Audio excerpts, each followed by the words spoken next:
निश्चित मी मगाशी उल्लेख केला तसा 20 वर्षाचा अनुभव मला आहे सक्रिय काम केल्याचा. तर श्रमजीवी संघटनेमध्ये मी कार्याध्यक्ष म्हणून काम केलं आणि त्याआधी कार्यकर्ती म्हणून मी काम करत होती. तर बरेच प्रश्न आहेत. वनजमिनींचे प्रश्न आहेत आदिवासींचे, वेठबिगारीचा प्रश्न अजूनही आहे, बालमजुरीचा प्रश्न आहे. आत्ताच आम्ही गेल्या वर्षीच साताऱ्यामध्ये एका आदिवासी कातकरी महिलेवरती गँगरेप झाला होता. तर इथून आम्ही तिला तिथे न्याय देण्यासाठी जेव्हा आम्ही गेलो तेव्हा 14 वेठबिगारांच्या कुटुंबांना तिथून रेस्क्यू करून आणलं आणि या सगळ्यामध्ये सन्माननीय श्री देवेंद्रजी फडणवीस यांचं खूप मोठं पाठबळ होतं.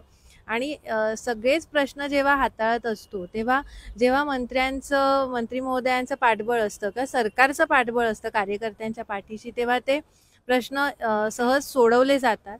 आणि श्रमजीवी संघटना आणि विशेषतः माझ्या बाबांचा, भाऊ म्हणतात सगळे त्यांना, भाऊंचा मला असं वाटतं काय म्हणणार, म्हणजे त्यांचं काम असं आहे की सरकार कोणाचंही असू दे, वंचितांसाठी काम करायचं. जिथे सहकार्य मिळेल तिथे सहकार्य घ्यायचं, जिथे संघर्षाची आवश्यकता असेल तिथे संघर्ष करायचा.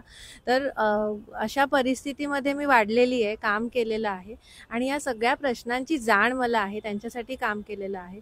त्याच्यामुळे मी जेव्हा आता इथे विधानसभेमध्ये लोकप्रतिनिधी म्हणून स्वतःला बघतेय, तेव्हा माझ्यावरती फक्त वसई मतदारसंघाचेच प्रश्न मांडण्याची जबाबदारी नाही आहे.